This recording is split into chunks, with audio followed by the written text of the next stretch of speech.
Война на дорогах – это выражение как нельзя лучше, по мнению участников круглого стола, отражает сложившуюся ситуацию в вопросах безопасности движения. На эту тему проводится далеко не первое обсуждение, ее изучают, каждый предлагает свое видение решения злободневной проблемы, однако динамики улучшения все нет.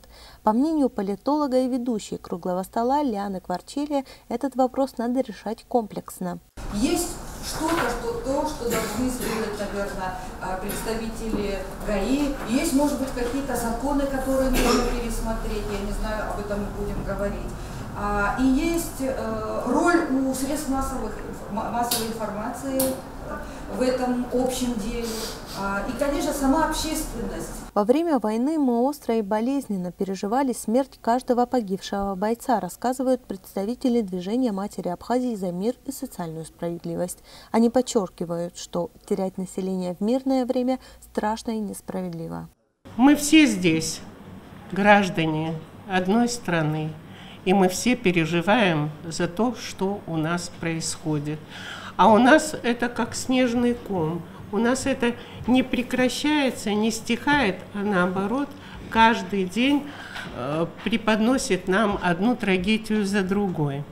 Приглашенные на встречу представители Министерства внутренних дел республики отметили, что одна из существенных проблем, тормозящих решение вопросов безопасности на дорогах, это недостаточное материально-техническое оснащение служб ГАИ и ДПС. К примеру, на всю Абхазию имеется всего 3 алкотестера, да к тому же срок эксплуатации их уже истек. В таких условиях бороться за наведение порядка очень трудно, но даже при этом в соответствующих подразделениях МВД реорганизована работа, предпринимаются все силы для преломления ситуации.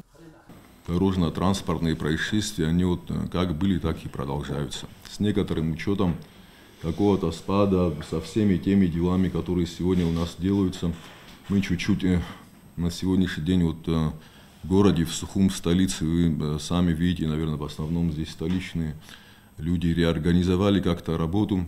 Там, значит, более-менее функциональные обязанности тоже чуть-чуть подогнали под то, чтобы максимально сделать так, чтобы безопасность дорожного движения в городе, в столице, вот в виде эксперимента мы сейчас проводим. То же самое будем делать в Гаграх. Председатель городского собрания Константин Пиля предложил обязать водителей устанавливать на автомобилях видеорегистраторы. По его мнению, это заставит водителей соблюдать правила дорожного движения.